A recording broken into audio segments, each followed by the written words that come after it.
Hello there. Right, random facts that you probably didn't know too. Right, did you know certain products have the badge on it saying approved by like Her Majesty the Queen or someone involved with the Queen? Did you know that bananas can help ripen up an avocado if the avocado isn't ripe? Put the banana and avocado into a bowl together, cover it, and it'll ripen up the avocado so much quicker. It's because the like gas naturally that comes off bananas ripens up other things. And did you know that when slicing up an apple or a pear, they oxidize within 2 or 3 minutes, so putting lemon or lime juice on it stops it from oxidizing. Kushti. Did you know that if like you want to have a bit of onion in your salad but you didn't like the harsh intense intenseness of an onion, just put it in vinegar for a couple of minutes or lemon or lime on top of it and it softens it, but you still get the onion flavour. And garlic is part of the onion family because it's shallots, red onion, white onion, leeks, and chives. And did you know that cheddar cheese cannot be called cheddar cheese anywhere in the world apart from cheddar? Yep, I like cheddar gorge. And back in the day, that there was a cave big enough, and that's where they stored all the cheese back in the days. Yep, madness. Aye. And I don't know if this is true, but I think I heard it somewhere now. Nowadays, beer or wine companies have to make at least one of the same product but non-alcoholic. I don't know if that's completely true, I just heard it somewhere. Anyway, but and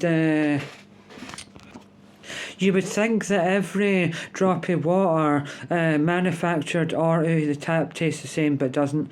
Because tap out of the water out of the tap and then water out of a cave like in Yorkshire. Oh wow, madness. And chilies, the smaller they are, the hotter they are. So be aware.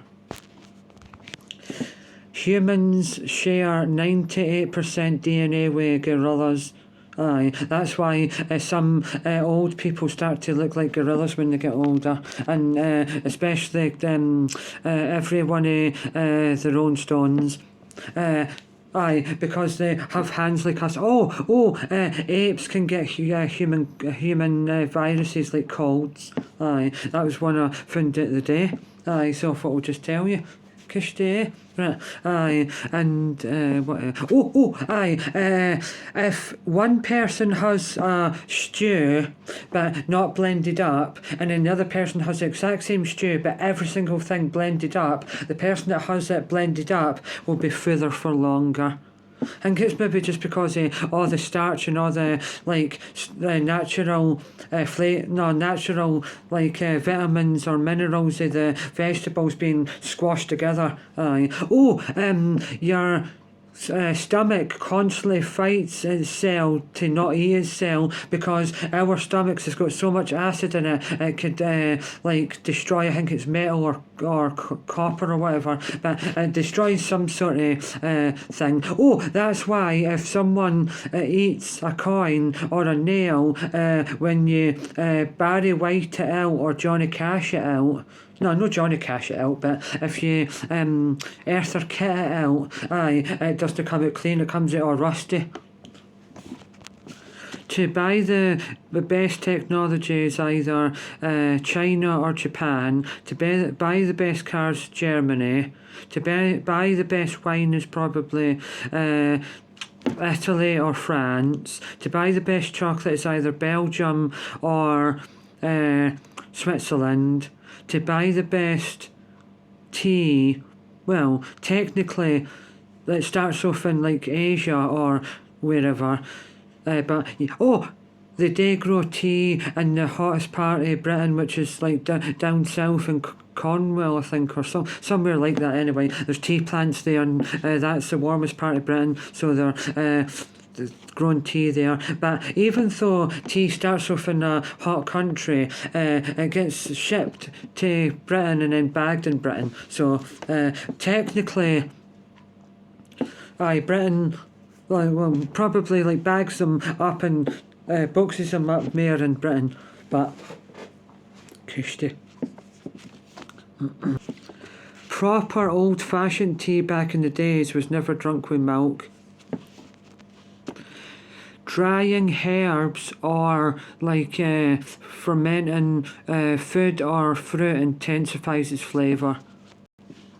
Resting any type of meat that you've cooked for either half an hour or the exact same time that you've cooked it for will be easier to cut, softer and break up easier. If you steam or boil, but not for too long, vegetables, keeps most of other goodness within their confounds and is more tastier. If you have at least that much a shot of proper good apple cider vinegar, good God, it puts hairs on your hairs. Because I tried that once, and good God, it is so sharp and intense. But it's good for your throat, apparently. Vinegar is good for your throat. Oh, and TCP that absolutely stinks. It's in a black bottle with a white top. If you add that with water, it's good to gargle to clear your throat with. Oh, and ginger and honey inside hot water is good for to stop a cold. Proper, like good brandy chamomile tea is good to drink before bed. So is warm milk. But Twinings, chamomile and honey tea is so refreshing. The honey is good for your throat and the chamomile is good for like your relaxation. Pure green tea is supposedly really good for your digestion, and proper, because I tried it, proper like Japanese black tea that I tried when I was down in England in a Chinese buffet is good to clean your palate in between courses, and it's so refreshing, because I'm going to look for it one day. I've heard it somewhere and I've been told it, but I still didn't believe it, that if you've been out for a run or playing football, if you're just absolutely sweating like mad, a cup of tea is good to cool you down. I don't know why.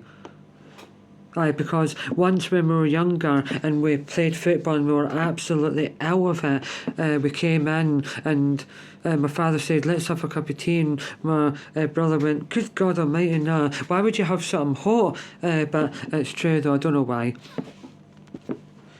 Pure black tea and pure green tea are made in the same way. It's just that one of them, I think, leaves out longer to dry, and then it goes green for green tea, I think.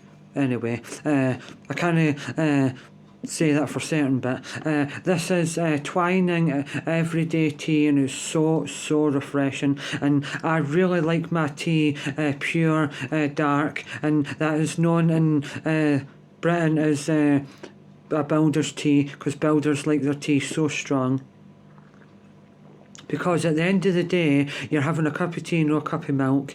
And proper, as I said earlier, tea is meant to be drunk without milk, but proper tea, in my estimate anyway, you shouldn't have any sugar, because you can taste the tea better, because you're having a cup of tea, not a cup of sugar or a cup of milk. So proper full-on tea is only a tea bag with hot water, traditionally anyway, with tea leaves and then a tea strainer.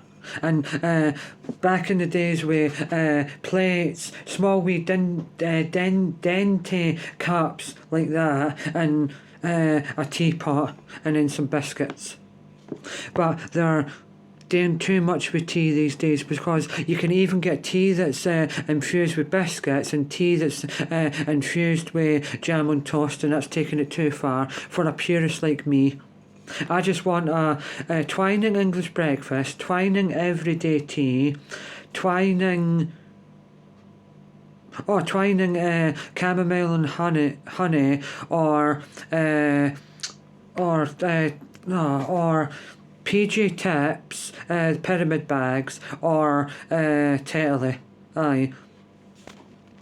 So overall, my three my three best tea are Twining English breakfast, Tetley, and PG Tips.